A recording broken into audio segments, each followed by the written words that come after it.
Добрый вечер. В эфире информационный выпуск Амшикшара. А сейчас, по традиции, расскажем о самых главных событиях сегодняшнего дня. Реализации мер по поддержке села посвящалось совещание, которое провел премьер-министр Владимир Делба.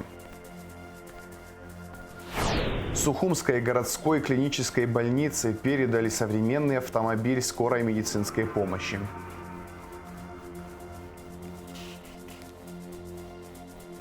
В Государственной ветеринарной службе прошло годовое отчетное собрание с участием вице-премьера Вараздата Минасяна.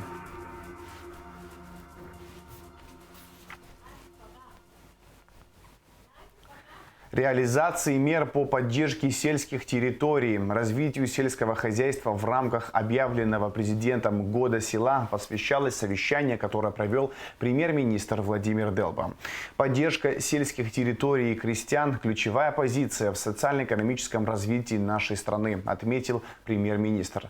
Владимир Делба предложил создать рабочую группу, которая будет координировать взаимодействие ведомств по реализации программы государственной поддержки села.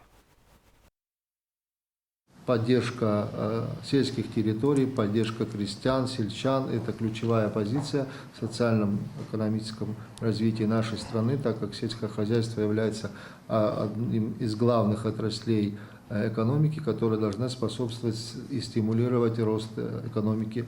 Глава государства в своем послании обозначил это как одним из главных приоритетов поддержку села, и поэтому по его предложению программа развития сельского хозяйства в текущем году будет иметь статус государственный.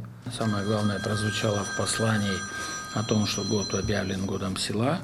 Есть задачи, которые касаются и инфраструктуры села. Также было объявлено о том, что сельскому учителю должно быть совершенно другое внимание, там касается льгот и так далее. Поэтому вопросов много, и они в своем роде в большей степени межведомственные. Поэтому рабочая группа, как мне представляется возможным, наверное, самая удобная для этого форма. Поэтому обсудим детали, какие возможны на этом этапе.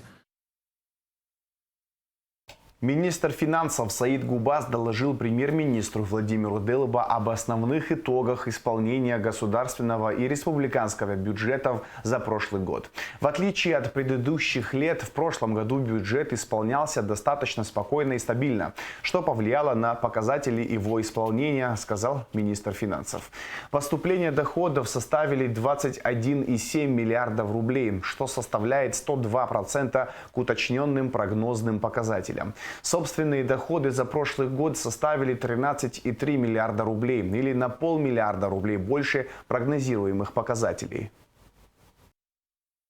Прежде всего хочу отметить, что в 2025 году бюджет исполнялся, в отличие от предыдущих периодов, в достаточно спокойных, стабильных условиях, что, несомненно, повлияло и на показатели его исполнения. Так, в 2025 году поступления доходов государственного бюджета составили 21,7 миллиарда рублей, что составляет 102% к уточненным прогнозным показателям. Собственные доходы за 2025 год составили 13,3 миллиарда рублей, или на полмиллиарда рублей больше прогнозируемых показателей.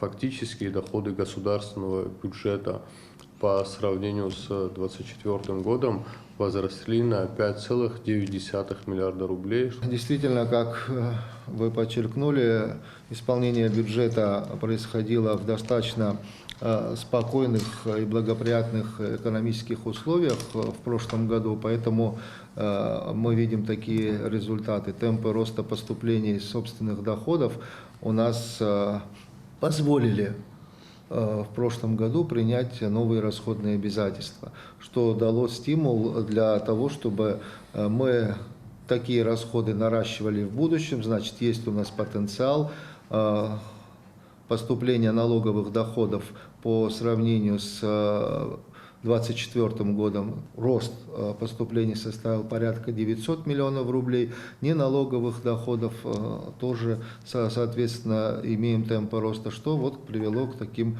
показателям. Ключевой позицией становится, конечно, и расширение мер социальной поддержки. У Министерства финансов есть поручение в первом полугодии текущего года представить предложение по средней заработной плате работников бюджетной сферы. В текущем году у нас очень повышенные обязательства, у нас возросли объемы государственной поддержки практически по всем государственным программам. Очень много задач стоит для их финансового обеспечения, поэтому прошу в этом же направлении двигаться так же упорно, так же предметно, так же скрупулезно, как и в предыдущий год.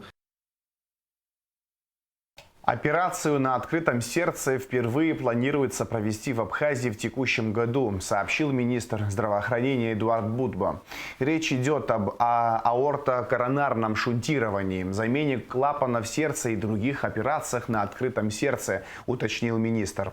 По словам Будба, абхазская медицина будет выходить на совершенно другой уровень в плане кардиохирургии. Министр отметил необходимость реформирования системы оказания кардиологической помощи. Сухумской городской клинической больнице передали современный автомобиль скорой помощи. Новая машина оснащена всем необходимым оборудованием для оказания экстренной помощи на догоспитальном этапе. Этот автомобиль – подарок Абхазии от руководства Санкт-Петербурга. Как отметил замглавы Сухума Астамура Шуба, медицина для столичной администрации – это одно из приоритетных направлений, которому и впредь будет уделяться особое внимание.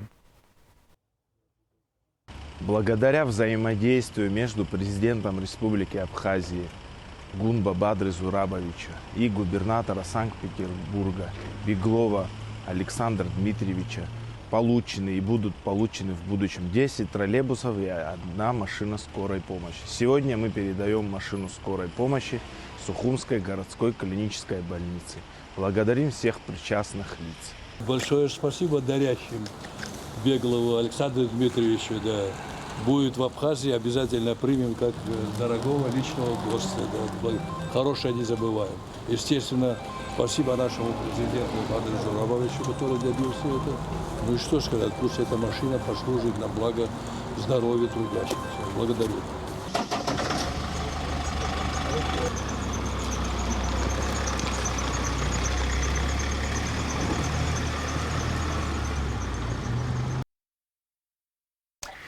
Высказывание Соловьева о ближнем зарубежье – это личное мнение журналиста, а не официальная позиция России, заявила Мария Захарова. Кроме того, его слова были сформулированы в виде вопроса, а не утверждения. Затем они были в провокационном виде преподнесены диванными аналитиками чуть ли не как официальная позиция России, пояснила представитель МИД Российской Федерации. Во-первых, речь идет о мнении журналиста, подчеркну, мнении. Во-вторых, высказано это мнение было журналист, телеведущий, но оно было высказано на частном канале Соловьев Лайв. В-третьих, я прочитала цитаты, я опиралась не на вырванных из контекста фразах, не на косвенной речи. Я опиралась на прямую речь. Так вот, сформулировано это мнение было вообще-то в виде вопроса. Там не было заявления, там был как бы вопрос, я не знаю, риторический или там еще какой-то, это уже не ко мне. Помимо всего прочего, в-четвертых, эти фразы были явно, абсолютно очевидно в провокационном виде преподнесены диванными аналитиками чуть ли не как официальная позиция России. Но это просто, знаете, недопустимо заниматься такими манипуляциями. Более того, некоторые комментаторы явно воспользовались случаем, чтобы выпустить в информационное пространство целый ряд не прозвучавших вообще ни в этой передаче, ни в других передачах домыслов и просто откровенных спекуляций о якобы имеющихся у России, как в некоторых сообщениях я видела, даже агрессивных устремлениях в отношении постсоветских государств. Я кратко сформулирую то, о чем говорилось вот бесчисленное количество раз. Нашу страну с народами государств Южного Кавказа и Центральной Азии исторически связывают отношения добрососедства, стратегического партнерства, союзничества, братской дружбы и сотрудничества. Залогом поступательного развития наших связей служат добрые личные контакты между руководителями дружественных государств на основе взаимного уважения и доверия. А еще я хочу добавить от себя, если вы позволите. Судить надо по делам. Сколько раз приходили на помощь, сколько раз протягивали руку помощи, дружбы. В Гудаутском районе полностью ликвидированы последствия непогоды, сообщил директор районного филиала РУП «Черноморэнерго» Ахра Гагулия. Напомним, из-за снегопада и сильного ветра в районе пострадали несколько опор и линий электропередачи.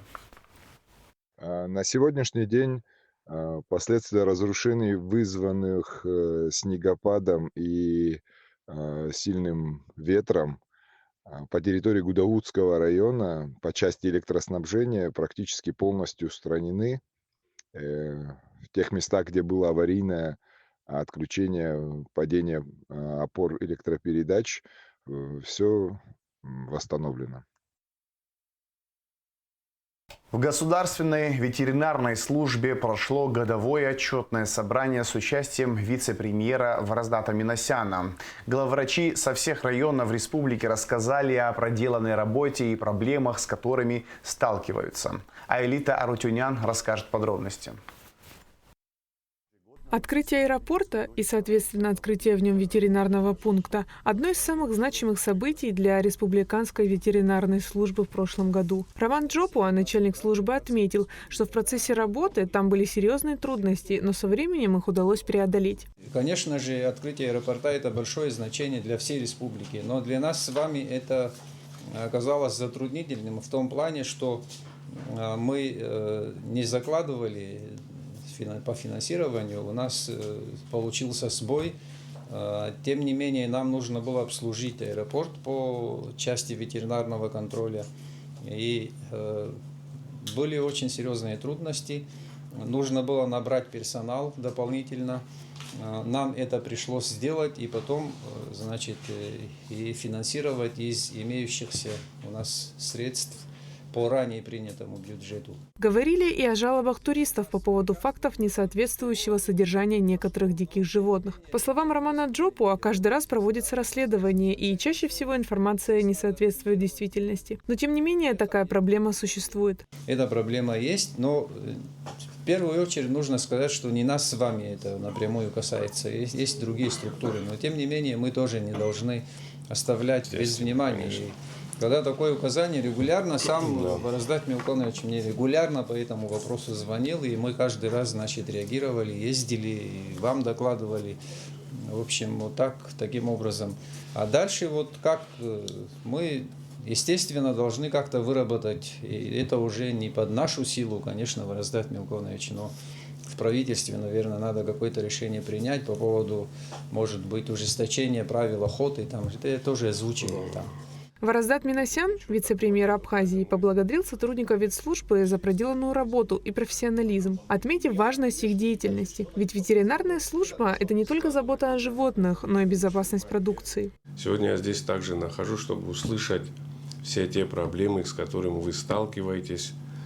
Как минимум вы будете услышаны, да, и как максимум мы будем стараться выполнять эту работу, да, полноценно, как бы с поддержкой правительства, естественно, премьер-министра нашего, руководства нашей страны, и будем взаимодействовать обязательно и стараться выполнять все те задачи, которые перед нами ставит наше общество и государство. Одна из главных проблем ведомства – нехватка специалистов. К примеру, в Ачамчирском районе всего 4 ветврача и 2 лаборанта. Работают без выходных и праздников, но всегда готовы помочь. В районе также сложная ситуация с распространением шакалов и волков. В день поступает до 15-20 звонков. Специалисты стараются вовремя приехать на место происшествия, но пострадавшее домашнее животное не всегда удается спасти. Это серьезный урон наносит нашим жителям Абхазии, нашей стране. Не то, что там Ачимчирский район, по всей Абхазии это серьезная проблема. Никак мы вот против этого ничего не можем решить. А людей, конечно, жалко. Пока сюда не доехал до Сухуми, где-то с 8 начали 3 укуса за сегодняшний день. Но сейчас, благо, что зима, холодно, животные домой приходят. А когда летом, когда жарко, они бывают, очень часто остаются в лесах, в разных местах или в участках оставляют люди. Вот тогда, конечно, серьезная проблема. Районные ветслужбы ведут работу по профилактике и лечению домашних животных от различных заболеваний. Также под их контролем торговые объекты, занимающиеся хранением и реализацией мясомолочной продукции. Аэлита Арутюнян, Фатима Герги, Алексей Агухава. Абхазское телевидение. Государственная хоровая капелла Абхазии выступила на 19-м Рождественском хоровом соборе. Мероприятие прошло 16 января в Нижегородском кафедральном соборе Александра Невского. Под управлением художественного руководителя Надара Чанба артисты представили программу на абхазском языке. Старинное песнопение «Амин», композицию Квасты Чингеля «Молим тебя, Святая Мария» и части духовного концерта Надара Чанба «Моление Богу». Митрополит Нижегородский и Арзамасский Георгий отметил высокую миссию хорового пения и по завершении программы вручил руководству капеллы архиерейскую грамоту за вклад в духовную культуру. Визит организован при поддержке Министерств культуры Абхазии и России, Росконцерта и президента Абхазии Бадры Гунба. Абхазия стала самым бюджетным направлением для отдыха россиян зимой. Поездка на двоих в среднем обойдется в 62 тысячи рублей. Самыми доступными оказались путешествия по России. Граждане чаще ездят в Краснодарский край, Казань, Санкт-Петербург. Стоимость таких туров может составлять 20-30 тысяч рублей. В списке зарубежных стран за Абхазией следует Беларусь, куда можно поехать за 88 тысяч рублей, а также Армения и Грузия. Популярные у россиян Турция и Египет также вошли в топ. Средний чек на тур составляет 143 и 169 тысяч рублей соответственно. Между тем, известный блогер и разработчик Станислав Морозов приступил к созданию компьютерной игры об Абхазии. Это будет первая компьютерная игра, полностью посвященная нашей республике, ее духу и наследию. По задумке автора в игре будут оживлены страницы истории Анакапии, от византийских укреплений до эпохи Абхазского царства. Это попытка сохранить и показать миру уникальное культурное достояние республики в новом интерактивном формате. Ну, изначально в Абхазию попал в 2021 году, в 2022 потом приезжал, в 2023, в 2024 году я здесь решил остаться на ПМЖ. То есть с августа 2024 года я проживаю здесь. Вот, и так как все-таки человек творческий, занимаюсь и моушн-дизайном, и занимался компьютерными играми, и понял, что в Абхазии компьютерных игр нет. И вот связался, вышел на Даура Вадимовича, на министра культуры Республики Абхазия. Вот, мы с ним обсудили, мой проект понравился, погода вчера более-менее наладилась, поэтому поехал в Анакапию, все отфотографировал для текстур, и чтобы полностью понимать, где какой объект располагается, чтобы уже создать 3D-модель, ну, уже отталкиваясь от нее, потом уже заниматься именно написанием сюжетной линии. Сама игра, получается, будет разделяться на два типа. Первый тип это будет исторический, то есть где главный герой начинает от КПП, где как начинается вот вход туда в Анакапию, где билеты покупают. Там человек, то есть, подходит к определенному объекту, ну, это пока что в теории, потому что пока еще моделировать это не один месяц пройдет. Там будет рассказываться история Анакапийской крепости, то есть, там, когда вот арабы нападали и так далее, то есть, полностью вся история, также история вот того храма и история вообще башни, ну, и так далее. И второй уже это сюжетная линия. Пока на сюжетной линии я не думал, какую лучше, чтобы никого не оскорбить, все-таки святое место. Вот, поэтому здесь я буду аккуратно максимально подходить. Но игра изначально выйдет, конечно, на ПК. Потому что это потом я уже буду ее, ну, это говорю, пока рано загадывать, да, уже переносить на Android и на iOS. То есть, а так любой сможет, там, не знаю, приобрести, скачать, вот, и играть. А сейчас расскажем о погоде.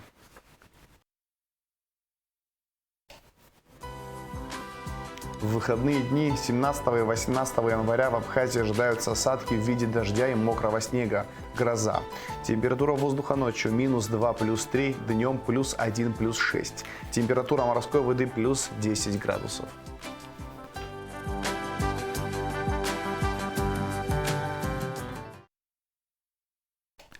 На этом информационный выпуск Амшевшара подошел к концу. Всего хорошего. До свидания.